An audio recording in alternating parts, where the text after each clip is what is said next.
Hi, this is Richard from OneClearMessage.com. This is a pecha presentation on changing culture through stories. Stories engage our mirror neurons. This is the part of the brain that learns vicariously. In other words, we copy and we experience what we see. By watching somebody speak, by listening to their stories, we can experience what they experienced through the art of storytelling. It enables us to put ourselves in their place. Think of it like watching a movie, experiencing what's happening. You can learn from their successes and their failures without having to go through the problems yourself. Stories are a wonderful way to engage people and allow them to experience what you have. There is a big difference between bullet points, the normal PowerPoint presentation, and telling a story. Studies with MBA students found that when given the same information in three formats, lists, which are bullet points, charts and graphs, and in story form, they remembered more of the stories than the statistics or lists of bullet points. The price of admission is imagination and time. This is the ticket to greater understanding. When we were younger, we didn't ask our parents for a list or a presentation, we asked them for stories. It's a far easier way to understand what happened. We can share what happened in our day, and we're able to experience things. One of my favorite stories is the crab in the bucket story. If you go to the beach with a bucket and you try to catch crabs, if you put one crab in the bucket, you need a lid, because otherwise what will happen is it'll climb out.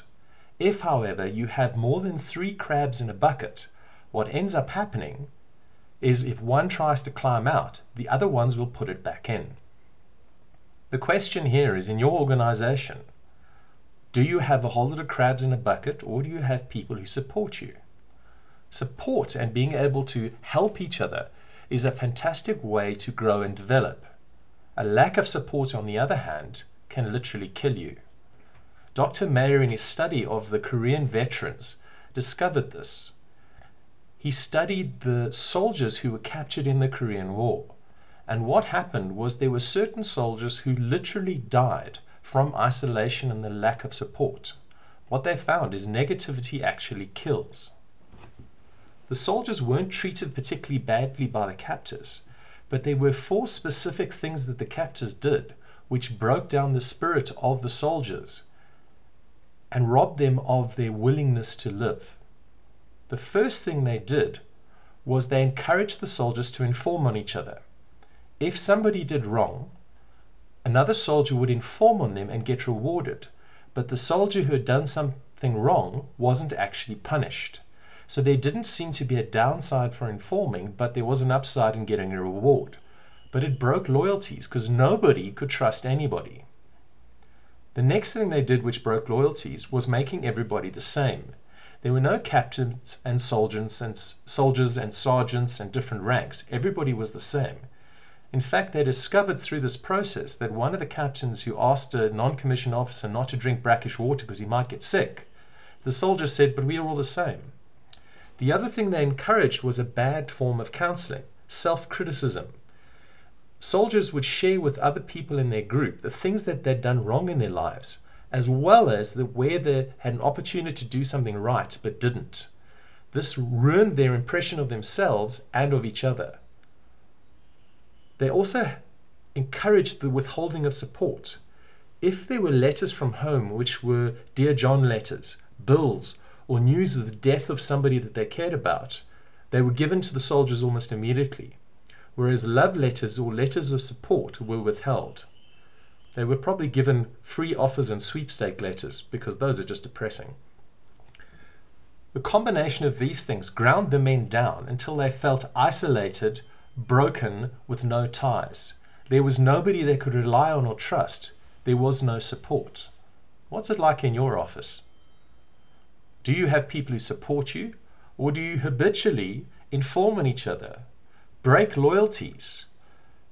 Do you criticize yourself or other people? Do you support each other, or do you demonstrate an incredible lack of support that leaves you feeling isolated and like you have nobody to lean on? This is the negativity that kills. With support, we are far stronger.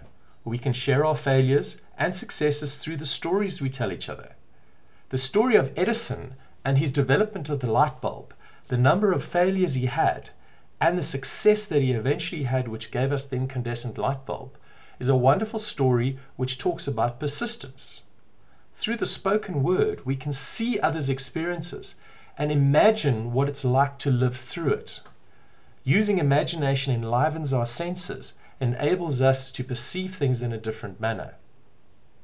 In fact, stories enabled us to see the world differently. We can see something else. We can share our vision. It puts ourselves in somebody else's shoes. If you could see the world through somebody else's eyes, in fact you can, through sharing your stories and them sharing their stories. Stories are often used in corporates to wonderful effect. An example is 3M. The story of Post-it notes, which was a failure that became a success, is one of the stories that drives innovation and knowledge sharing in the company. They tell the story of a scientist who, while singing in a choir, wished he had a bookmark that wouldn't fall out of the hymn book. He later created Post-it notes. Stories of collaboration. An example you see in front of you is a Larson collaboration, where two artists paint a picture together. One paints above the waterline and one below the waterline. The combination is something quite spectacular. Two different styles joined as one. So that my question to you is, what is the culture of your organization? What are the stories you tell of your successes and failures? Do they encourage you, or do they demotivate you and make you feel alone? Are you crabs, or do you collaborate and make beautiful art together? This is